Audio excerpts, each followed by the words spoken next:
All right, y'all, because get in here so we can talk about this latest episode of Love and Hip Hop Atlanta and all this manufactured drama they got going on. Before we even get started, make sure y'all like the video, subscribe to the channel, turn your post notifications on, and get down in these comments because y'all already know we're going to have to talk about it.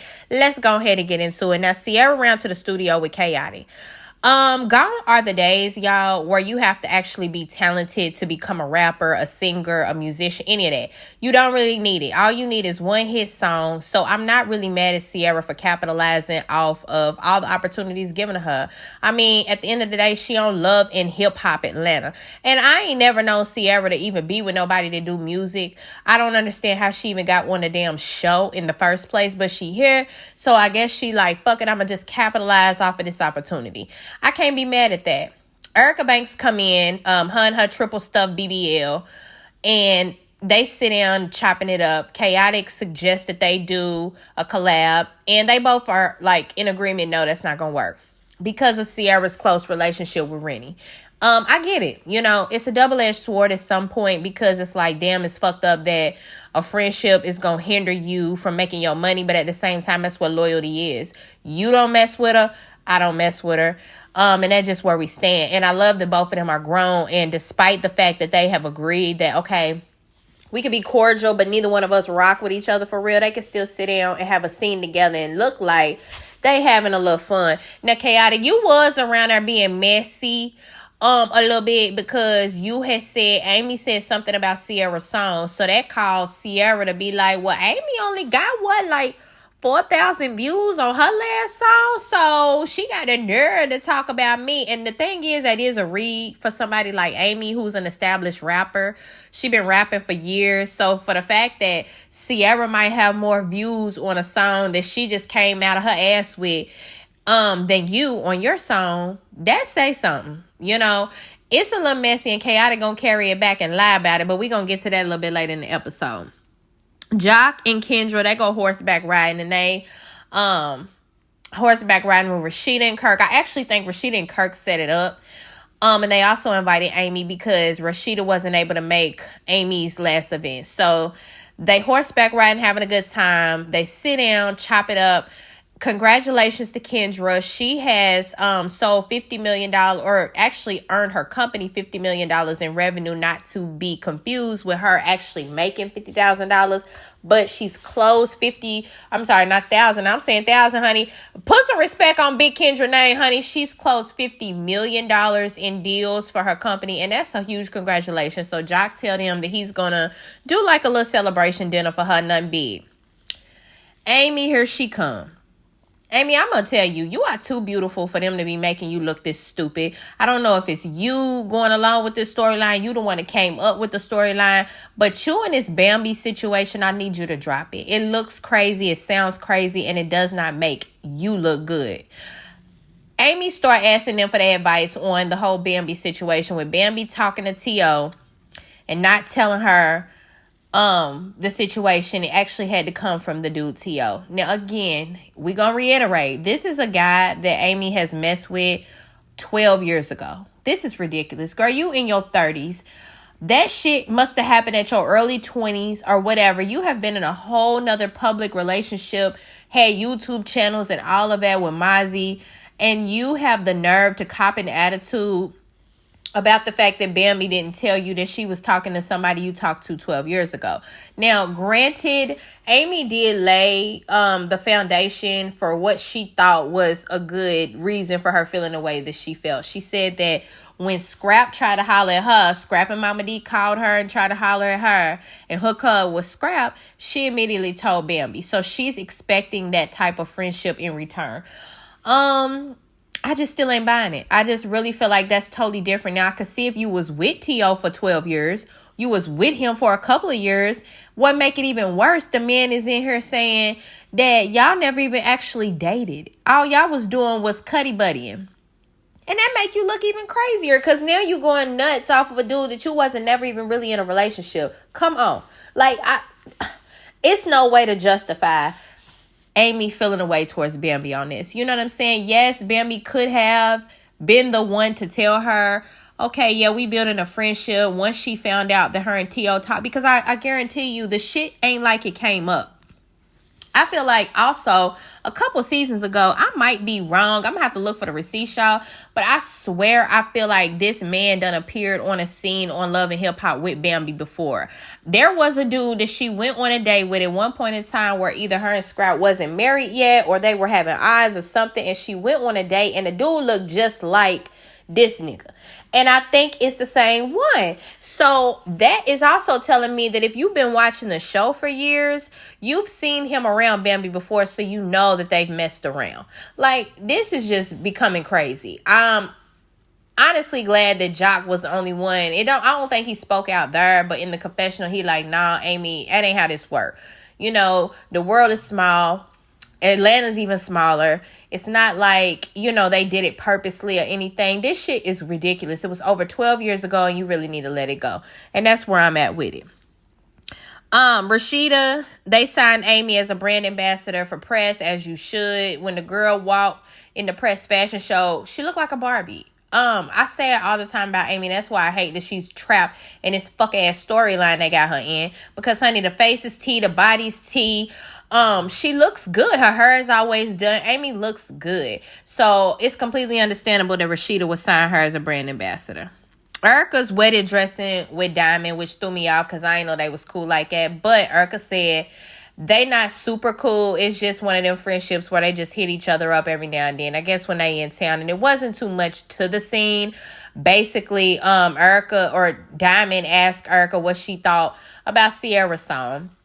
And she was basically just like, I was confused. You know what I'm saying? Like, and they laughed it off. It was a funny scene. It was a scene that we needed to break up a little bit of the drama that we got going on with all the rest of the cast members. Karlie and Jasmine, they meet at the spa. And this is what lets me know this particular scene that Karlie is out of her fucking mind. And she makes up stuff. She's sitting up talking to Jasmine when they in there getting the massages after they get done, telling her how upset she is at the whole Bambi situation and how Bambi messed up her birthday. Jasmine is literally telling her, no, Mom, that was because of me. It wasn't because of Bambi that I was late or that I couldn't come or whatever. And Karlie keeps saying, no, it wasn't. No, you're wrong. How you gonna tell this woman she wrong and she's literally telling you that it wasn't Bambi's fault? It's because you just want to keep something going with this girl. Your own daughter is saying what Bambi was saying. Bambi was saying that nobody wanted to go or everybody was having some type of issue when it came to planning your party. And your daughter is saying the same thing. You trying to use the excuse of, oh, Bambi changed the location or something. The original location was changed. Doesn't matter. What was changed or what. She knew that there was going to be a trip coming up for her mom. And like she's telling you, it wasn't Bambi's fault that she was late or last booked or almost didn't make it, whatever. It was her fault. And you're not letting her stand in that. That's crazy. She also talked to Jasmine about Kai stalking her. Now, I ain't never liked this big lip bitch from last season. He got on my damn nerves. Nothing about Kai that I like. But I'm going to tell you what I do believe, that he probably is stalking Karlie. He just gives me that. He gives me controlling. Like, he's just a black bastard that wants, he don't want no woman that he ever dealt with to move on if it ain't his choice. So I can see that. You need to go around to that jailhouse and put some charges on his ass is what you need to do, Karlie, unless you lying about that too.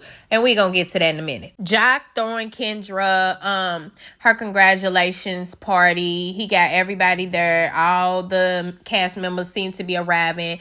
Bambi show up with T.O. They walk in and Amy immediately lose her damn mind. She don't really know how to act and she's visibly upset. It's awkward. Kendra feel it. Everybody feel. You can see it oozing through the screen that she finna act a fool. And she's making comments. Oh, okay. All right. Well, okay. And then it's like every time somebody else come in, like I remember it was a scene where Erica came in, Ericabanks, and Amy like, let me catch you up. Bambi here with her new boo, who just happened to be my old boo. And yeah, that's just what's going on. She didn't tell me about it. He did. Girl, don't nobody matter. It doesn't matter who told you about what that was going on over 12 years ago where y'all was fresh out of high school. And y'all wasn't even in a serious relationship. It just makes no sense to me. Khaotic, he over here starting shit with Amy at that. You already riled up. Then here he come lying about what Sierra said. He's telling her that Sierra was like, yeah, Amy said Amy only got 200 views on her video, which of course is gonna make Amy feel away and feel like, okay, Sierra coming for me for whatever reason, I don't know, but I'm gonna have to check the energy. And that's not even what the hell she said. Granted, I do think Amy would have felt the way regardless, whether it's 200 followers as Sierra said or 4,000. It's a read, like I said earlier, because Amy is an established rapper. So for you to not have as many views as Sierra has on her music, that says something. And it definitely can make her feel a type of way when it's brought up. Amy says that Sierra doesn't offer any type of support in a friendship, but she want all this support from everybody else because they also talking how Sierra feels upset because nobody came to visit her in the hospital with her leg. I can see this. And, you know, earlier in the episode when Ericabanks was in the studio talking to Sierra, they were talking about the same thing. And basically, Sierra was saying the same thing, and she was just like, you know, all my friends turn on me at some point, blah, blah, blah. I'm just this real friend. And Erica was just like, well, maybe it ain't everybody. Maybe it's you. If everybody always falling out to you, maybe you need to look inward. And, honey, I'm agreeing with everything Erica Banks said on that. Like, Sierra, it's a reason why people are handling you a certain type of way. And we have seen you publicly fall out with a lot of people before, including when you was Carly's real close friend and y'all fell out and all kind of stuff was going. It just be a lot of people that you fall out with. And I be leery about people like that can't stay friends with anybody for too long. That is always an underlying issue that maybe it ain't that one part, or maybe it ain't all the people. It's just that one person. Rasheeda talking to Amy about an upcoming photo shoot they got for press. She wants Bambi and Sierra to stop by. And Amy agrees. She like, yeah, if I'm there, I'm going to feel like it's work. I'm not going to feel like, you know, I need to be addressing no crazy stuff. So go ahead and bring them in. And that's exactly what Rasheeda do. She extend the invite. Kai, he meets up with Carly at her restaurant. And he's trying to tell her it's only about business, but he came there acting extra zesty. Carly come out telling him, you know, he need to leave them alone. I don't know if he got an ex-girlfriend or current girlfriend. I forget who the hell she was saying it was that's contacting her, sending her inboxes about this bitch. And then on top of that, he's commenting on pictures of her and T.O. And it's just kind of like, or T-Lo, my bad. Bambi dude named T.O., Carly dude named T-Lo. It's ridiculous. And then they into it. Wow. But he's commenting stuff on pictures of them talking about sad. That lets me know that you and your feelings, sir. That lets everybody know that you and your feelings about something that has to do with Carly and her having a new man. You might as well just go and admit to it. But she basically tell him if he don't leave them alone, that she's gonna file a restraining order. I don't believe Carly at all. I feel like she loves this kind of shit. She loves when men cannot leave her alone and they strung out on her. And that's just what she vibes to. Like, that's just what I get from Carly. I'm not even gonna stay too long on this. Now, Amy, she doing her photo shoot for Rasheeda. Kirk being the cameraman. Rasheeda and her directing. There's also the other brand ambassador girl there. They're taking pictures. And Sierra and Rennie show up first. Rennie is glowing. Let me tell you how good Rennie looks pregnant. I love that for her. She's in love. She's happy. And it shows all on her face, honestly. It's like when Rennie come around, I don't even really give a fuck what her storyline is. Like, I'm not trying to figure it out. I just enjoy seeing her on the screen cutting up for real.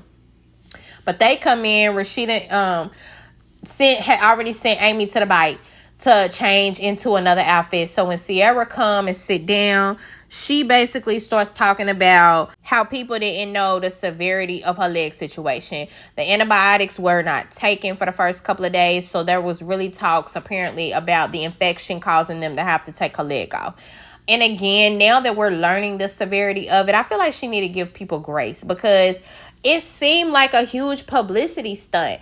The fact that you use this numbing cream, got this huge ass tattoo where you know good and well as a grown adult, you're not supposed to sit up and endure that much fucking pain in one time. You're not supposed to do that. And whoever did the tattoo needs to be called out too, because you were supposed to tell her, like, listen, I'm not about to put your body through that much in one session. That's why people have multiple sessions when it comes to big tattoos. So we just gonna have you come back another day. No, you wanted that money and you kept doing that fucking tattoo. And then after you get out of the hospital, your leg was so severely fucked up, you supposedly go and start selling the damn cream that had you fucked up in the first place. So can you not see why people wouldn't think this is a publicity stunt? Now, Bambi get there, and immediately when Bambi get there, poor Bambi didn't even have a time to take her fur off, brush the little strands of her blonde wig that was out of place from her coming in from the wind, nothing. And Sierra just like, okay, Bam, I just feel like we need to just get into this right now because I just need to talk to you. And she basically lay out how she didn't appreciate Bambi not showing up. Bam, I get where you was coming from in your response to Sierra, but this is what I didn't like about it. You apologize for not going. You should have left it at that. I don't like when people say, well, I apologize, but Sierra, it's a lot of stuff that I don't tell you as a friend, that I don't involve you in. Okay, but that's your choice. And that's not what we're talking about right now. We're talking about something that I feel bad about and I feel strongly about, and I'm talking to you about it. And it just gives the energy of, well, I'm sorry, but it shouldn't be no but if you apologize to somebody or about something. Like, I don't like that, you know, and I feel like that's kind of what Bambi was doing instead of just standing 10 toes and feeling like, you know, okay, well, I'm sorry, you know. Amy come out in her pressed outfit and she like, oh, okay, it sound like some drama over here. I guess I'm going to go get in it, see what the hell going on, while Bambi and Sierra are going back and forth. And it really don't take long for Amy to jump in and start saying some little slick shit to Bambi. It really started because Sierra was saying stuff like, Bam, I don't know who you are, like this bitch right here wearing furs and looking like a bad bitch and just doing all this. You got your outfit on, you putting makeup on, your lipstick red right now. I don't know who you are no more. Like, I don't know this bitch. And it's just like, damn, she can't grow and evolve. Like, she ain't with Scrappy no more. It's a total difference on, yeah, how she's going to act and portray herself at the moment. I'm not understanding Sierra on that tip. But it's like when she was saying that, Amy was throwing little jabs like, yeah, I thought she was genuine too. And so them two start going back and forth. And what had me dying, I can't remember what Amy said, but baby, when Bambi said, bitch, do you want to get slid in your pressed outfit? Come on, Bambi. You better slide a bitch around to that pressed outfit. Rasheeda, you ain't worth a damn. Because you sit up and call yourself a peacemaker, and when shit pops off, you sit around looking crazy. Like you don't know what the hell going on. Matter of fact, you move over to the damn side and let the shit keep going. It don't make no sense. You can't expect Rennie to jump up and get in the middle of nothing. That girl with child. So it's only you and production that are left to try to break them up. Because when she asked Amy if she want to get slid, Amy jump up. They get face to face. And Amy like, bitch, you ain't gonna slide nobody. And if you do, I'll beat your ass in her. My thing is, I want y'all to get in the comments and let me know who y'all think will win if it came down to a fight between Bambi and Amy. I want to say Bambi, but at some point, I feel like Amy got a little bit more weight on her. Amy got a little bit more hood in her, a little bit more alley catness from what I perceive in her. And I feel like she would end up giving Bambi a run for her money, but Bambi gonna take that run. She gonna lace her sneakers up and she gonna run for that money at the same damn time. It don't matter if she win, lose, or draw. And that's what I do like about Bam, because honey, they was into it. Sierra, she hollering little shit. Rasheeda, come get your model, because she over here talking crazy to us, and I don't like that. They came to a united front when they was cussing Amy's ass the fuck out, okay? The episode basically ends off there. Y'all need to let me know down in these comments when it comes to Bambi and Amy's situation. Whose team are y'all on? Are you team Bambi? Do you feel like it does not matter because it was over 12 years ago when T.O. and Amy messed around that Bambi should have told? Or do y'all feel like team Amy, whereas Bambi should have definitely told as soon as she found out that T.O. and and Amy used to be involved in the past at some point in any capacity? Do you think it was all solely on Bambi to tell Amy? But y'all like the video, subscribe to the channel, get down in these comments. Y'all know we're going to have to talk about it, and y'all know y'all don't want to miss when I come back with the next one.